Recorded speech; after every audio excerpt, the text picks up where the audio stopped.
So what we do is we allow people to do half and half on every size, including our personal. So with you come in just for lunch, you can try 2 pizzas. Or if you come in on a date, if you do half and half on 2 personals, you can try 4 pizzas. So our goal is to get people to or kind if you're alone. Right. If you're alone, you could have, a couple of larges. Who cares, Yeah, whatever you like.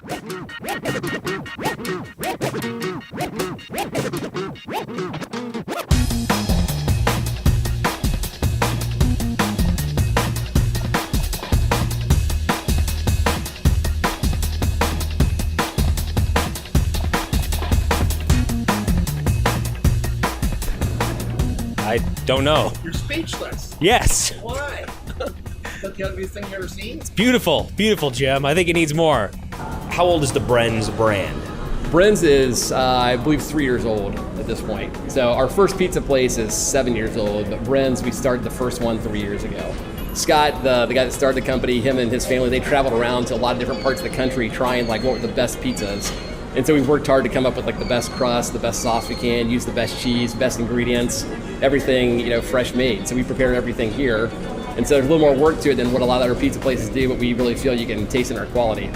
He is making the half spicy Hawaiian, half rustic. So he's weighing out the toppings for the ham and the capicola. He's gonna put bacon on there and then finish it with pineapple and jalapeno.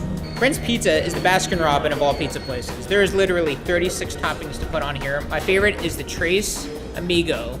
Has guacamole. You're able to actually put lime that you spray on it. It's just, oh, it's so good.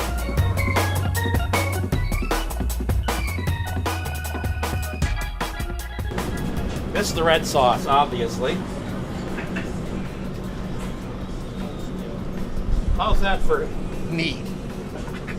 Okay, go ahead. I know what I'm doing here once I get past this part. And the reason I'm going to call it tornado is I'm going to put little houses all over the pizza. Just like this, a little neighborhood of houses. And they're going to be like that, and there's going to be streets in between them. Is there anything, because some people say oh, you got to get this water from New York or whatever. Does water have anything to do with it, or? There is an aspect of that. It's actually, we found the hardness of water. So when we come around different cities that we've done, we actually test the water to make sure that we have the right hardness, because it will change how much water you need in each batch of dough.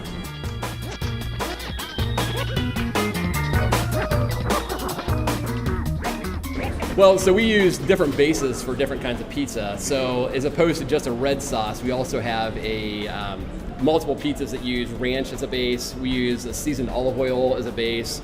On our spinach artichoke, there's actually no, that one's the oil, but we've got an artichoke sauce that we use. We use a blue cheese base on our black and blue pizza. So there's multiple ones you can choose from to give basically optimal flavor as we're going through our different specialty pizzas.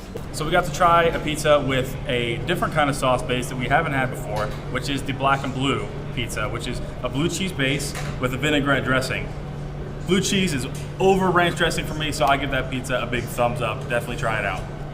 And then just before the tornado happens, out comes the hail. It's a bad hailstorm.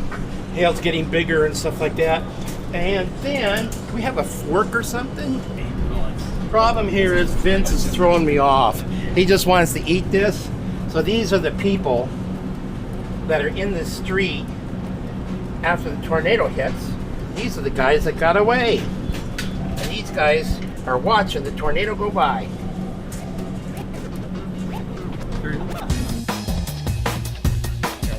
We actually had a bunch of guys working in our kitchen that had the idea that, hey, we want to do a Mexican pizza. And so they kept talking about it for probably 3 or 4 months. And I finally said, okay, let's just do a competition. So you have 2 weeks to prepare. Next Thursday, we're going to do this competition. I'll have Scott come in from Columbus. So we had everything set, and we had 3 different guys that had different ideas of how they wanted to do it. So they wanted to use steak, so that we had 3 different kinds of marinated steak, 3 different kinds of pico de gallo, 3 different kinds of salsa verde, and kind of had the combination of the 3. And so we just had the competition, got to try all the different ones. We ended up liking aspects from all 3 of them, and then took this guy's steak, this guy's salsa verde, this guy's pico de gallo, put them together, and ended up with Trace Amigos now.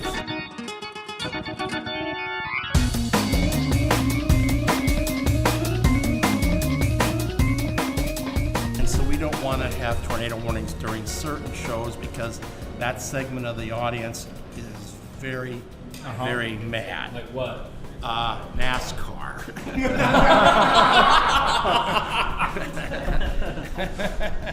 As you start putting under heat, you get bubbles that start to grow in the crust.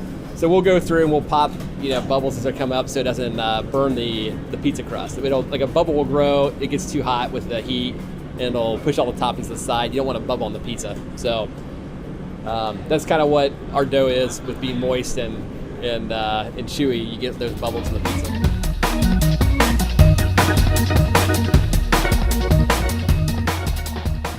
Lots of options here, so many different ingredient combinations, but I'll warn you, stick with the specialty pizzas.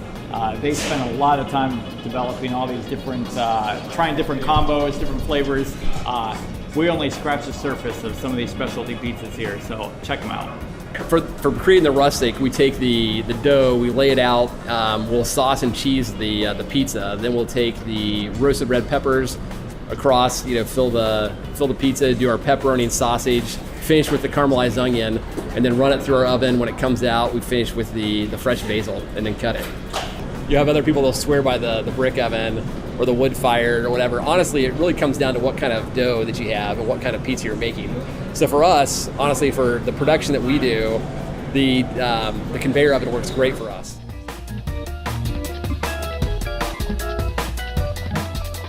So 2015, we won second place at the North American Pizza and Ice Cream Show with the Trace Amigos. And that's also been voted the best pizza on campus at Duke multiple years in a row by the students. Last year, 2016, we won with the Rustic Pizza at the North American Pizza and Ice Cream Show. And then this year, we won first place with the Bianca Rosa at the Mid-American Restaurant Expo. All right, so you guys know that I'm the meat guy, and typically that means red meat, pepperoni, capicola, sausage, things along those lines. But here, their Carolina roots show through. They do a little something different with their barbecue chicken pizza. They get the sauce from Carolina. They don't use Sweet Baby Ray's or anything else. They bring it directly in from Carolina, and it's delicious, and it shows through in their barbecue chicken. Well, what's it taste like? What do you think? What do you think of Jim's Tornado Pizza? That's pretty good. Which is your favorite part, the devastation or the homes? Or the vehicles or the people running away part? Which is the bacon? That's the people running away. I like the people running away. I've had a great time at Brenz Pizza. Pizza is fantastic here, but this is the best because it's all gone. It's the Cinnabrenz. 16 of them come on this plate, and they're gone in seconds. At Brenz Pizza, one of the most important things is detail. They took about 6 to 8 months to get the details right about their dough. You can taste it in the dough, taste it in the sauce, you can also taste it in the ingredients. You're gonna taste a lot here at Brenz Pizza. I talk to friends that don't enjoy their jobs, don't like them. I walk in every day excited to be here. And so it's fun to walk in and say, hey, we're gonna work hard today, there's a lot to do, but we're gonna make a lot of people happy with pizza. And so we try to connect with people, and when people come in, we don't do everything right every single time, but when we do, we want people to walk away and say, hey, they fixed it, they made it right, I had a great pizza, and I want to go back.